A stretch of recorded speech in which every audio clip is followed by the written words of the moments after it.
Reserve time.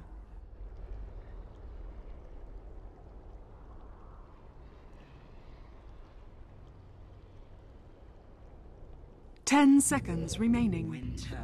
Hello everybody, welcome back to the Nanyang Championships. We're still trying to wrap our heads around 6.85, and as we do, the teams are trying to figure out what to pick next. So let's go ahead, hop into game number 2 as Alliance take on the Monkey Freedom Alliance's turn to pick. Ben, it's a first overall pick Chen. The Wisp didn't really seem to do that much, mostly because it was a not ideal partner, and secondly because they kind of lost all their lanes. Maybe not bottom lane so much, but they definitely lost their top and mid. So maybe looking to shore up their laning weaknesses with Chen. Chen received a few buffs, not really any directly related to Holy Persuasion, mostly his other skills. Remaining. I guess Holy Persuasion with Ancients, but that's way later in the game. 5 seconds remaining. So with Chen, the only real direct changes were that his early nukes get better. Reserve time. Test of Faith gets a lot better. Mana costs way more usable at the early levels, and even max, it's only 120 instead of the old 175. Cooldown's lower, so he can do a little more damage on his own early on. You might also see some more like Puck and Storm sendbacks to keep up pressure. Radiant and team now the ban. cooldown's like much shorter, so you can do that more often. So not super useful, but definitely a step in the right direction for Chen. Most junglers really haven't seen that much play in 6.84 and 6.83. So they do go again for the bat. Remaining. They really seem to have a lot of faith in this hero.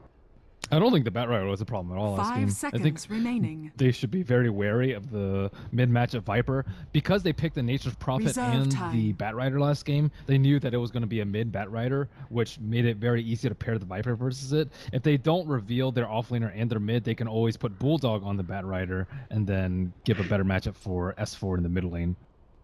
Alliance's Naga turn now to banned out ban. by the Freedom Fighters. Maybe worried about Alliance trying to find another engine for the rat. But it did used to play a decent amount of Naga. Naga's also just really good against the initiation from Winter Wyvern and Tusk. It 10 just like completely seconds owns both of their jump Radiant spells. team Snow ban. Ball as well as Winter's Curse. Now the Shadow Fiend removed, so we'll see a fairly independent solo mid taken out of the pool by Alliance. It makes me more likely to think that they're going to run it mid. 10 just because seconds Bat Rider is such remaining. a he's just a weak laner in the mid lane. I would 5 say. seconds remaining. Delina is still, I think, still going to be a pretty good pick. Her effectiveness before Reserve Scepter, time. pretty much like before like 25 minutes, wasn't really touched that much. I think her level 1 ult still does the same amount of damage. Her level 2 ult slightly nerfed. So overall, I think she's still pretty good, especially with the 4-1-1 build. Your damage is not nerfed that significantly. Chen Bat Rider. So many ways you can go with this type of open. I mean, we've seen like heavy push strats built around it. We've seen Chen just use to secure Radiant the jungle team early pick. and then back off into late game. And the Freedom Fighter is worried about not the Bulldog Prophet, but the Lone Druid. We'll remove it. Yeah, I would still be a little bit scared of the Nature's Prophet, just because Nature's Prophet plus Chen. We saw them have like a potentially strong push lineup last game, but with the lanes lost that badly, they couldn't really transition into too many towers, aside from when they were trading. But with 10 this seconds lineup, it's remaining. really difficult to push into Winter Wyvern Tusk. They have really long range 5 wave seconds clears, remaining. and even the sturdiness of Chen creeps generally isn't enough Alliance's to turn to pick. keep them alive for a sustained push. And on top of that, now they have Gyrocopter. If I'm Alliance, I'm like, okay, well, we might split push, but in terms of just straight 5-man push, that is almost completely out of the question based on MFF's draft. Third pick will be the Gyro. So the old reliable still in the fold here. Gyrocopter, of course, the Rocket Barrage got nerfed a little bit, and Call Down no longer 10 slows through seconds spell remaining. immunity. So the net change on the damage of Rocket 5 Barrage is only seconds 30 at remaining. each level. Not a huge nerf, but considering how spammable Radiant it is, definitely team can add up a pick. bit. And See it the will- Bulldog Prophet again. They didn't ban out the Viper though, which I think is still pretty scary. They kind of just ignored him last game, tried to ignore him as much as they could, but it was such a terrible matchup for Bat Rider. I mean, maybe Alliance feels like part of the issue was just how the laning stage Yeah. went, though, because there were some really avoidable kills that game. The first blood on the Wisp, probably could have been avoided. 10 seconds The remaining. second kill on the Wisp, he was just in like way too far. And then the 5 Bat Rider seconds also, remaining. S4 went for a kill and just didn't quite have the math right on the Viper. But they have to do well in the lanes now. They have Reserve 3 time. heroes that can occupy the jungle if their lanes go badly. But if all 3 of your lanes go badly and you have 3 heroes in your jungle, they're just gonna go fight you in your own on your own side of the map. So they still have to have strong lanes, and they can't resort to like double and triple stacking like they did with Wisp last game because Chen's gonna be there. I guess Chen can be in the offensive jungle, which opens a few more options. Alliances Slark is turn the to pick. We've pick. seen 2 Slarks today. First one didn't go so well. Very different type of draft around him this time, though. Yeah, Slark was against a lot of AoE, and I think game number 1, or in the last series. Versus Bat Rider, he's really good, and there's not really much AoE that Nature's Prophet and Chen can do through Shadow Dance, so even that's pretty good. I like the Slark here. 10 I wonder what their seconds lanes are remaining. going to be. Is this mid gyrocopter? 5 seconds remaining. Support gyro? Off-lane Slark? Reserve time. I'm not sure. They don't really have a good way to deal with the Chen early, I feel like. Like no Witch Doctor or Crystal Maiden, no like good defensive support.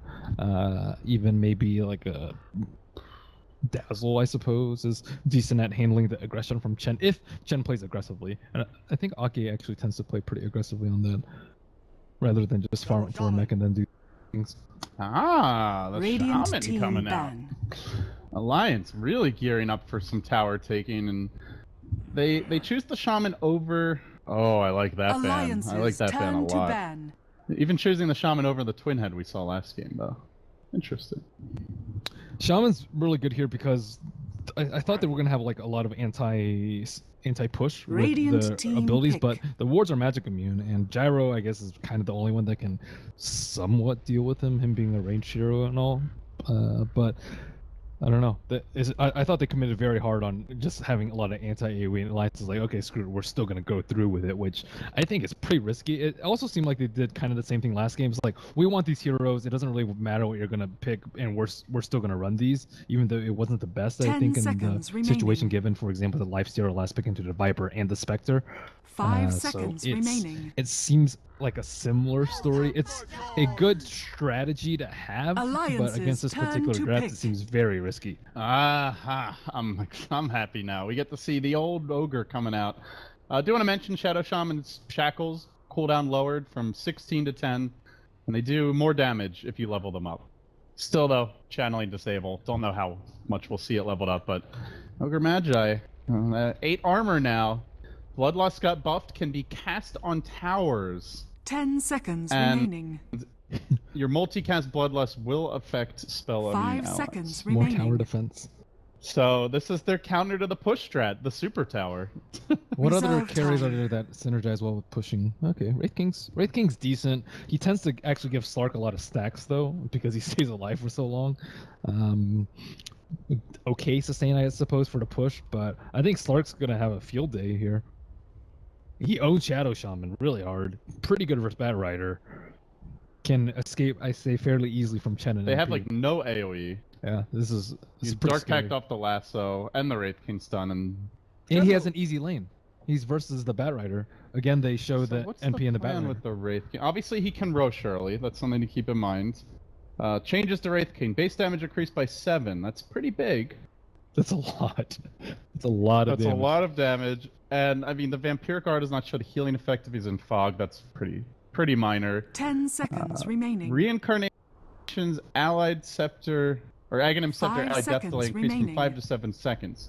But that already means your allies are dying, which is, to me, like, never a great situation. Well, and Wraith King has an Ags, which is not that great for a core. Yeah, so I don't know. I'm curious to see what Alliance 7 starts. I feel like maybe there's a little cheese plan that we're not quite Warriors seeing of the just yet. wood. Level 1 Roche. Yeah, It could be a very early Roche though, with Lifesteal. probably not. They're not a and- level 1. Not a level 1. I would say level 6 on Shadow Shaman is a pretty good time. But they have to win the laning phase and be able to take T1s down, which seems very difficult given the lineup that Monkey Freedom Fighters has. All right, let's get into it. Game number 2 of this best of 3 with the Monkey Business Boys already having taken down the mighty Na'Vi. Now Monkey Freedom Fighters looking to slay the Alliance. They've got fucking Mad on the Ogre Magi. Beaver Knight, Sing Sing handling the Tusk again. Necroman, this time on the Slark. It will be Slark, what a gyro. And they do all this. In fact, they successfully catch out my nuts. He tries to scurry away through the trees. 2 stuns already used, but 2 beefy bruisers just rushing in on him. They do shackle up Mad though for trade, but with 7 armor, Ogre just ever 30 so seconds to Good battle. luck. Just takes no damage. He doesn't have that much health though, compared to like your Spirit Breaker, for example. He has a lot of regen though. Yeah, that's for sure. That's probably. I'd rather have more regen, I think, than max HP. 3.2 per second. And he's just going to be constantly messing with the Chen. And Chen has wards but no boots. Unfortunately, he has Fire Blast, which I think is a little worse for level 1 roaming, but he thought it would secure them a kill. From some nice. He's really good with the ice shards, by the way. Yeah, just in general, to because he needs to get close. The cast range on Fire Blast is not very high, but Snowball will solve your problem there. And Sigil plus Ignite slow.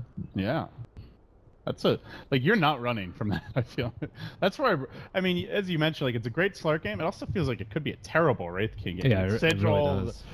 Call down slow, the mass nuke damage, so many ways to control him. Even Winter's Curse through the BKB, and he's really the only carry or hard damage dealer, unless Bulldog goes off. I don't know. We'll see what Alliance have in store. They're relying on Tower Gold. They have to get Tower Gold. It seems like they're very push centric. I think a solo Winter Wyvern though will be able to stall pushes at least until Shadow Shaman gets level 6. That's a big problem that I see with Alliance's lineup, is just taking towers without the use of Shaman ultimate. It's always the case with the Shaman drafts. If the wards don't get objectives, I feel like the win rate on Shaman plummets. I mean, even getting level 6 with them might be difficult. They might be running. They're gonna run. What is he gonna do when they run at him with the gyro, or is it Slarkoff here? Might be. I guess they're starting with the Tusk. It'll be Tusk and then a roaming Ogre. Yeah. So if they can just bypass the Wraith King, even if he throws out a stun, they can just snowball past them and be like, oh, yeah, hey, what's up, even Shaman? Dodge that stun as well. Yeah, gonna be tough for my nuts. Maybe he goes with the Chen, do a little roaming. Does have the early boots picked up, which probably saved his life there in the earlier skirmish. Shackles did get buffed a decent amount. I wonder if people are going to start maxing it. 441 was by far the best build for Shaman. Still a channeling disable though, on yeah, a squishy support. Do you really want to sit there? Hey, why don't you stay there for a little while? They've got, 4 heroes who can remove it, and then the Slark later on may get a stun. But for now, it's the club man going to work on Chen. Tough life. You don't really want the Ogre to know where you are at the start. Sometimes you'll see Chen's hide, so they can sometimes go into the offensive jungle and get a big camp and get level 2 before he starts getting harassed. But it's not easy. Okay, so we have our answer to the interesting lanes. It will be a dual lane Slark mid, at least to start. Gyro left solo versus Bulldog, who's already putting the hurt on him with the boots first build. And then the standard off-lane Tusk to round things out. So Wraith King versus Tusk 1v1 for now, but my nuts does move in. I'd like to see more flexibility from Alliance's lanes and not have to put Bat Rider in the middle, for example, because Slark's not that great of a mid. He is in certain matchups like this one, but they're just not flexible enough to rotate out their lanes, at least not this early. Let's see, what is he going to do with that Wild Wing? Looks like only take out a single stack. No stacks for old Ake. Just desperately trying to get experience while the Ogre is elsewhere on the map. Yeah, Ogre's happy to just go to work on the top lane. Loda early on, not really getting harassed all too much, but the Shaman they really want. And they do have a ward here.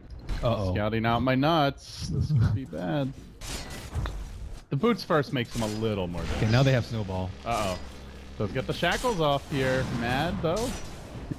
Will to survive through this. Some additional damage over time comes out. Sing Sing has a snowball needed. Wow, that shackle cooldown so low right now. Oh my god, it was almost up when Ogre was running away. See, they could have just turned around on the Shaman. I feel like Snowball and just drag. Yeah, Snowball shards, drop the stun. They don't have level 2 in Mad though, which kind of hurts. Oh, very nice shards block Loda in. Oh no, he took a couple damage. Yeah, definitely took some pot shots from. But now he doesn't really have that much mana left and no clarity, so that goes any kill potential for. Oh hey, S4, did you want this haste? Too bad. Kebab. This is kebab apparently for the wondering. I've been told by the manager of MFF, so take some pleasure here in just depriving S4 of his wanted rune. His namesake. You know, some players have heroes named after them, Ben. S4 has a rune named after him. It's pretty next level. Necroman, though, going in very deep, trying to get the kill there, just barely missing on the pounce. Won't be able to finish off the Bat Rider. I do want to point out Ake narrowly missing on his D-ward attempt here in his own jungle, so they've seen all his movements this game. They have no stacks this time for the Bat Rider. They've even blocked out that big camp on the left side, Chen's occupying the right 3, and Ogre's contesting the pool camp. So this early jungling is not going to be very good. He's not going to have a great timing on the Blink Dagger, or Chen and Shadow Shaman are going to be really underfarmed, both of which are really bad for them heading into 15 minutes. Well, Ake's second D-ward will be a success. Unblocks the camp. But you brought it up early. How much will my nuts get in the way of levels? And so far, only level 2 here. Getting a ton of stacks. This is leeching a decent amount of experience. Oh, he's stealing the Siege Creep. Here they go. Who needs wards when you have Siege Creep? Oh yeah, that's a interesting play. Double catapult shenanigans. And it's a tankier Siege Creep as well. 800 health. Fairly big deal actually. Shards come out, and I mean, do they have the split, the counter push to stop this? No points in Splinter Blast yet. Slark going in mid lane, trying to finish off S4. Meanwhile, Necroman, now you get turned on here. S4 had the flame break, but not quite enough damage, and now Loda gets him follow-up stun. My nuts has the shackle. Ogre stun pulling down to get off now, but it's too late. The Beaver Knight goes down. The first blood to Alliance, but the death ball begins. Mad stunned up next. The lifesteal keeping everyone a bit fresher through the way. They even buyback on the Tusk, really committing for this shard. Should be enough to get the Loda kill, but it looks like Singsi was hoping to also wrangle Bulldog. Won't be successful. It's for one so far. Ake making it back to base, but the tower is down. The double catapult. That Siege Creep just the 800 ridiculous. Health catapult. Now, just gonna mosey on towards mid. It looks like. I mean, maybe that's the play. You just build this catapult army. This is before Winter Wyvern has any points of Splinter Blast, though. He went 1-0-1 build. You actually usually see 1-2-0 on him for that split push and AoE potential. This was supposed to be a small patch, but I feel like Dota's gotten so weird today. See Lifestealer just an ancient just casually farming the lane, impossible to gank, catapults roaming the world.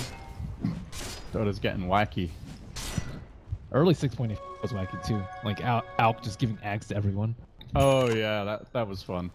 Or the Weaver ags where S4 runs into Kebab. Slowly taking some damage here in the jungle. S4 in deep. Looks like he wanted to try and the Radiant stacks, but he will not be allowed to do so freely. Necroman unable to finish him off. He doesn't have a TV scroll. He is. Uh-oh, he's got stick charges though. Where's he gonna end up? This Firefly's wearing off soon. And it wears off right in front of an angry ogre who's hunting him. 4 heroes chasing S4 around the map. They only have a Splinter Blast now. The Arctic Burn on cooldown, but Necroman finds the pounds up the cliff. Very well played by the Slark. We'll get the kill. The trade, though, is Sing Sing also dying top exactly at that moment. Sick pounds. 1 for 1. That's an ability that's very easy to mess up.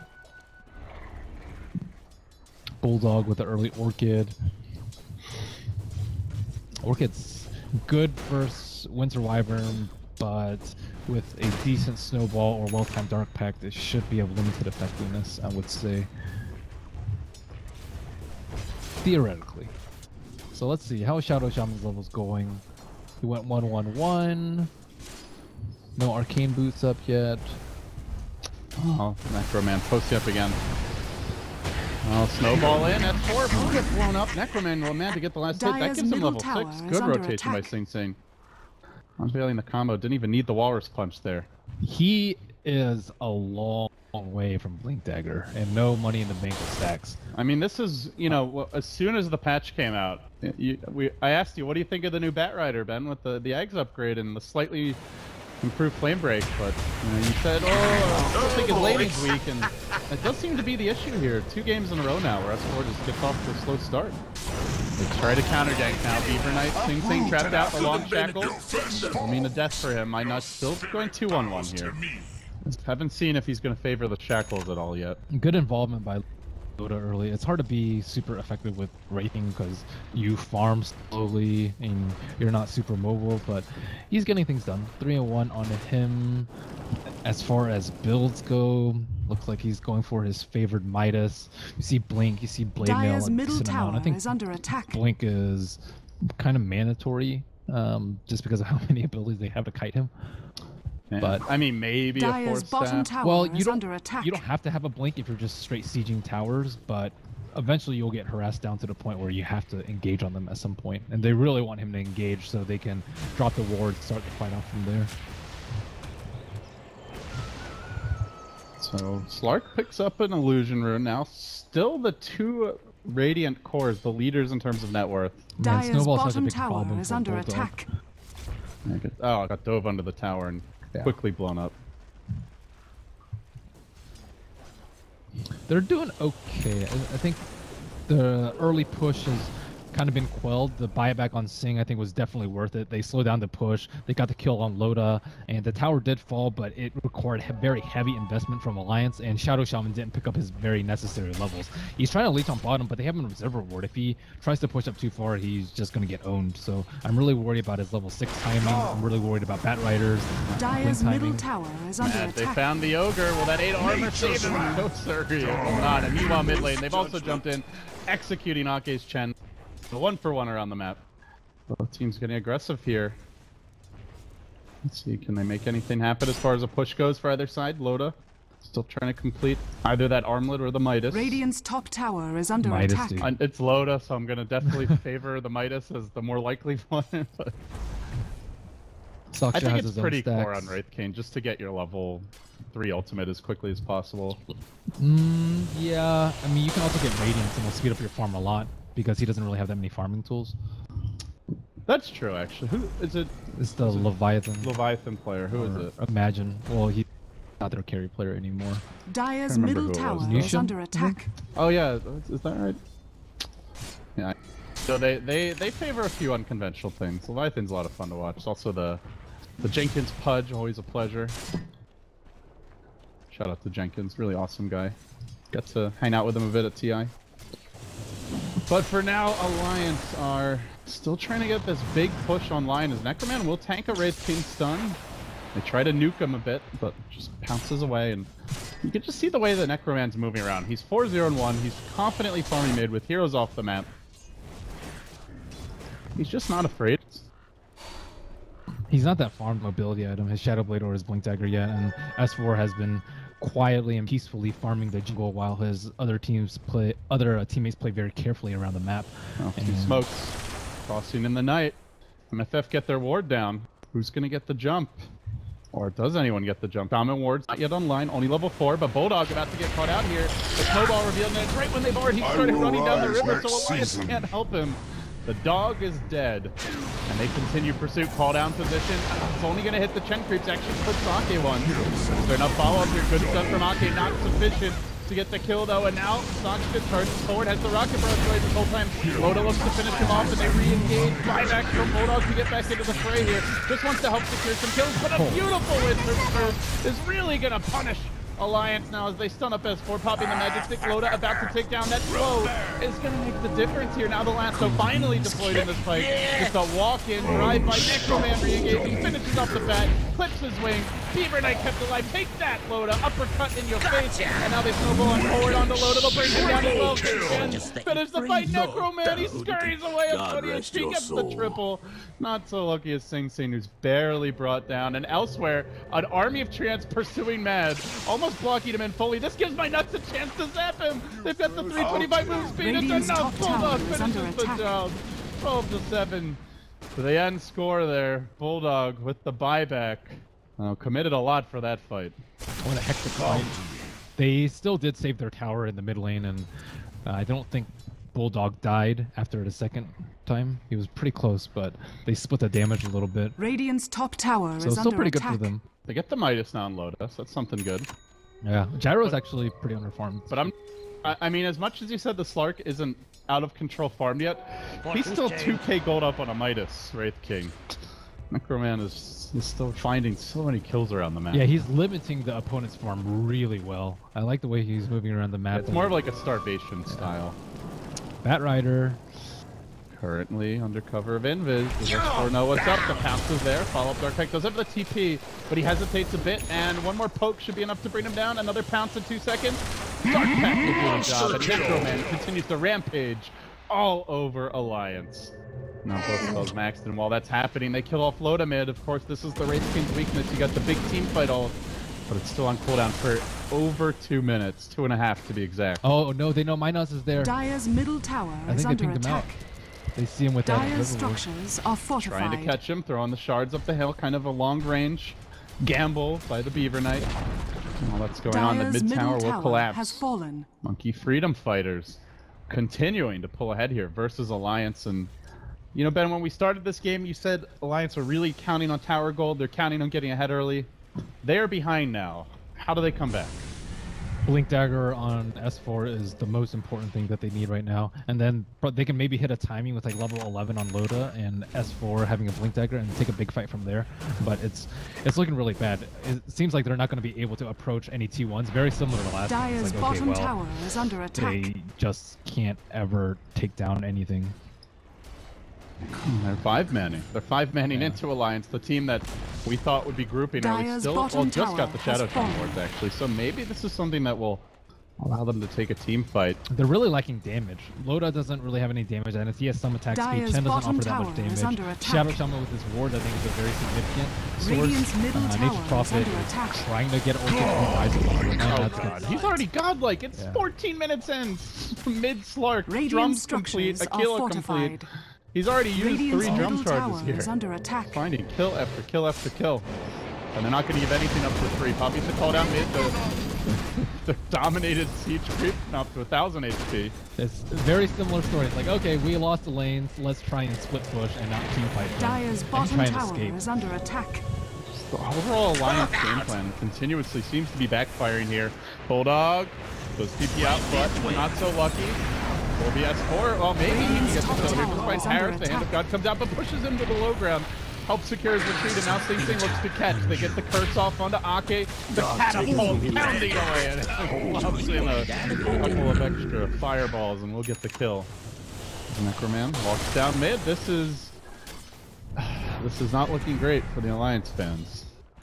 Take that 40 siege damage. So now he has a Shadow Dire's Blade. middle Slark was tower already is under godlike before attack. any big item. And now that he has a Shadow Blade completed, Radiant's it's top tower is devastating under for attack. Bulldog. Oh, finally, Loda's ult about to cool down here. Still the level 1 ultimate, though. They even buy a gem. That's how far ahead they feel they are. 15 minutes. Let's get total map dominance. They can only split push if they have vision with the Shadow Blade on Slark now, and I mean Tusk can pretty much catch any of them out and stop their TPs. So that is pretty much their only game plan. Let's see, they have an Observer Ward on top. They have one close to the Roshan pit. Dire's bottom tower how is is S4 under on his Blink attack. Dagger? Still working on it. Still working. It's just the positioning of the Monkey Freedom Fighters, just constantly on the aggressive. They're not playing with any sort of fear. Alliance has not managed to get in their heads whatsoever.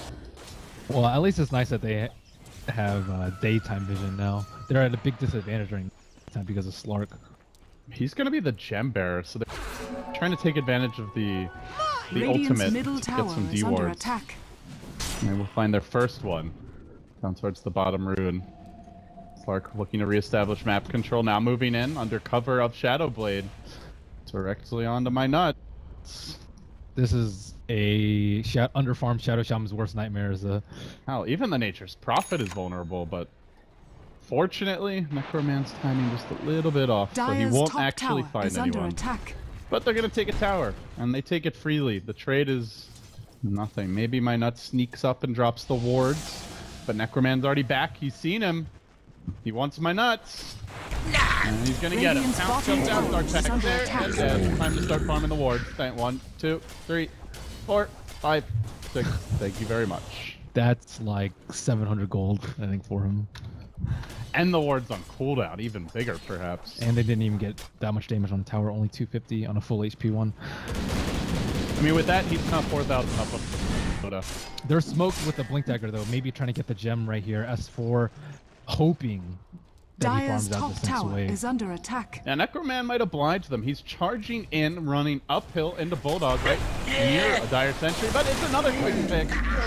They desperately need this kill, but how are they going to bring him down? Necroman does tank a stun.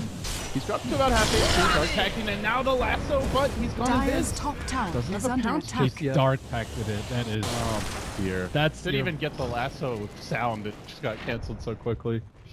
That's devastating. Yeah, this is where the Slark Bat Rider matchup is just always bad for the Bat. Dire's I think top they can tower last has pick fallen. Bat though and have him work pretty well. But the early show has proven to be a huge bane of their drafts. Okay. Oh, nice dodge there by Sing Sing. Avoids that initial Centaur stun. Calldown's gonna come through and ding ding. Okay. The Jack no, Centaur. And now a massacre of all the creeps. I feel like this is what happens most times. I see Shen Ben is you have that one bad fight around like 20, 25 minutes, your whole army's dead. Now you're just a big old range creep. Bulldog's farm has been pretty decent. All things he does have an Orchid. Maybe gives them a shot to kill the Slark. Dire's middle tower he has Shadow Blade, so he needs protection and damage, which they don't have at the moment. I mean, you're probably not gonna have a ward on him because of the gem. And he's even jumping up to the high ground. I'll find a sentry. Necroman taking full advantage of the Slark's mobility here. At 19 minutes, Alliance down 10k gold, 8k experience, getting just plastered so far. Sing really likes this double bracer phase boost build. You don't see that very often. Generally, you'll see like Link Mag, Shadow Blade, Medallion, Glimmer. Yeah, Dire's bottom tower is under attack. Well, I want to establish this creep army. Feeding supports. I mean, this is just what's going to happen against the Slark, right? Dire's bottom tower has fallen. What do? Do they just 5-man their own jungle? Consider different drafts. They all in on the push. And they lost their lanes again due to certain draft picks and how it all played out. I think that Matt has been really good with his drafts, though. He's shown like a wide variety of heroes. He bans what he thinks is really, really good in this particular version and has counter-drafted Alliance very well. Alliance, this might be the desperation smoke now as they move in the bottom lane. Loda, S4, my nuts all grouped up and streaming into the Radiant jungle here, but Radiant MFF structures are start fortified. to back off. Could be the perfect time to just retreat and avoid giving up any kills. I'll take that. Bot will scurry back. They get up onto the next high ground. And S4 does have the blink, no force that. And it looks like he may find the Wyvern. Dragging him down to the low ground. They try to save him. Yeah, they do. They drop the shards there, catching out too. The follow-up comes in the form of Necroman. 2 ultimate orbs up. Almost has the Eye of Scotty, and now Loda could be trapped. Man up dying twice here with the ultimate skill. A quick single death. And where do they go? How do they help him? He just melts to the nuke damage. Oh, actually pops the stick. Tries to hang on. But a second rocket barrage will finish the job. And now S4, Ake, scrambling their way out of here. They do have a blink available. It looks like Ake may be able to TP out his own cooldown for 5 seconds. And they're not done yet. Sakshka actually hunting S4. Did he see it? Oh, almost. Peekaboo. As a TP, though, can blink into the trees, possibly make his way out. Not too late now. There's a Winter's Curse. Call down. He's going to run back. Nearly tries to run away. Rocket Barrage will isolate and finish off the Bat Rider. And with that, straight into the Roach Pit. You know, I don't know if we've seen a Bloodlusted Tower yet, by the way, Ben. They don't need to. I was hyping it up as like, okay, this will be their big like counter to the push, but I'd say push them. They're running. Oh shit! God damn it, Necroman! Stop owning so hard. Just 2 solo kills now by him. Just runs in mid and destroys the Shadow Shaman. Yep, Glimmer already up on Ogre. Yeah, they didn't even get to the chance to Roshan group up. has fallen They to fell the so far Radiant. behind that they had to resort to split push, and unfortunately, it's just how Alliance's early game has always been going. It used to be Ake would really secure control for them, but seems like the junglers aren't yet completely viable. This isn't even like, I mean, Ogre's pretty strong of a roamer, but he's not as strong as, let's say, like Donner was last patch. And there are, I think, a couple of substitutes for that particular role, but they're just outplaying them at every corner. It's been like a couple games today where we've seen like either an Ember Spirit in the first series, or now for Miracle, now the Necromancer. Like these mobile cores and teams not drafting nearly enough control to handle them. Definitely a source of concern. Yeah, I'm seeing a lot more outdrafts today than I did at the end of 6.84. I think it's pretty common in a new patch, just because it's I got like the last 5 seconds of it. They just run down the lanes and he's just waiting and massacres them. I think Alliance is perhaps trying too many new things at once, as opposed to like pick one hero that you want to try out. One or two, I would say. But having Wraith King, yeah, Anti-Mage isn't in the game, and that may make him look like a more attractive pick, but there's still a lot of weaknesses in the hero that don't justify his strengths against this draft, like getting kited. And then Batrider too, if he has a poor laning phase against bad matchups like Viper and like Slark, he has a really tough time coming back. And this is with a really good Bat player. Yeah, it seems like S4 is still experimenting with the right way to play him. Yeah, what heroes of theirs are like mainstream from 6.84? Maybe Nature's Prophet for them, I would say, is probably the only one. So they're experimenting with 4 out of their 5. Dire's middle tower is under And attack. even Nature's Prophet. I mean, for them it was a pick, but he was never like a... I can see what they're going for though. It's like a very heavy push strat with a big frontline tank. But you're sacrificing way too much of the other aspects of your draft. Definitely giving up a lot of mobility. Admiral Bulldog with a backdoor in the middle lane, going back for the Shadow Blade. Radiant's middle tower is under rat attack. action from the dog, but the creeps are coming mid. MFF, they just siege. Necroman, the team turned to run and try to help this mid lane, but Necroman says, I'm okay guys, I got this. Bulldog will take that tier 1, but comes at the cost of nothing else as they continue the siege. He has not successfully stopped this push. Creeps are still walking in. Age is still available. Necroman glimmered and now retreating for a moment. He's bloodlusted as well, and that is a max bloodlust. Radiant's bottom tower is under attack. Stuns the siege creep. Loda trying to actually call the push for that. Not just entirely sure if that was a mistake, but Necroman engaging as well. We'll finish off one. He looks for a second. He's still got the Aegis here. Healed up to full HP, and on the backside of the fight, Loda also looks like he can't make it out. Necroman beyond God. Like someone kill them is especially appropriate here. But nobody is going to be able to kill him at this rate. Loda comes back to like that second life is the second death. And now the chase forward. Oh, he gets hacked. The Glimmer will keep him alive here. Dark packs off the Hex. Keeps on running in. Loda dead for 4 seconds now. They're going to have to fight just with the Bulldog. They'll lose their mid lane of Rax. Fall down comes in. My nuts are next. My nuts is down. A triple for Paris as well. The leap narrowly missed by Necroman. S4 trying to play with the vision here up on the high ground, but the snowball, you can't dodge that. Well, maybe with the blink you can actually makes it out safely. Bulldog still ratting, just dancing in their base, accepting that the end times are upon Alliance, and there's the call. GG. We got dunked. Radiant victory. Wraith King still not terribly strong. Slark, good versus Batrider. Chen still very vulnerable to roaming. Yeah, it seems like their laning stage has been an issue in both games in general. Yeah, too many heroes that utilize the jungle this game. But they had the Bat, the Chen, and the Prophet. Yeah. So yeah. I still like the fact that they're experimenting. Unfortunately for Alliance, though, they gotta start getting some wins on the board so they can actually get to a big event before the majors. I mean, at some point, you can't use that as an excuse anymore. It's like, oh, we were experimenting.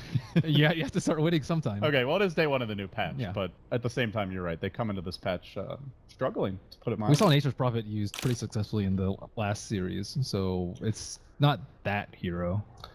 Yeah, it's definitely not like all their heroes were shit. It just felt like the overall composition just didn't work out. Yeah, and of course, Monkey Freedom Fighters playing better, drafting better. It's a day for the monkeys. The Monkey Business Squad looks dominant. Maybe one of like the top 3 teams in Europe right now. Even if I don't know if that's saying too much, but they've been impressive. Jeez.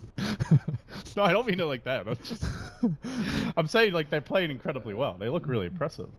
Monkey Freedom Fighters, I haven't seen that much of them, but like you said, mad, very solid drafting. They even had a stand in this game, but didn't feel like it. So, guys, with that wraps up today's Nanyang European Qualifier action. I believe tomorrow Coddle Guy will be coming on to cast. You're taking a little bit of a break, Ben, as I recall. And I think Gods and then Winter will be joining him to bring you guys the rest of the qualifier. So, everyone, thank you for joining. Be sure to follow Ben here at Merlini Dota on Twitter. Myself, if you'd like, at LD Dota. With that, VODs will be available at youtube.com/BeyondTheSummit TV. And guys, one last reminder, if you haven't already signed up for the open qualifiers for the Summit 4 and you're interested in doing so,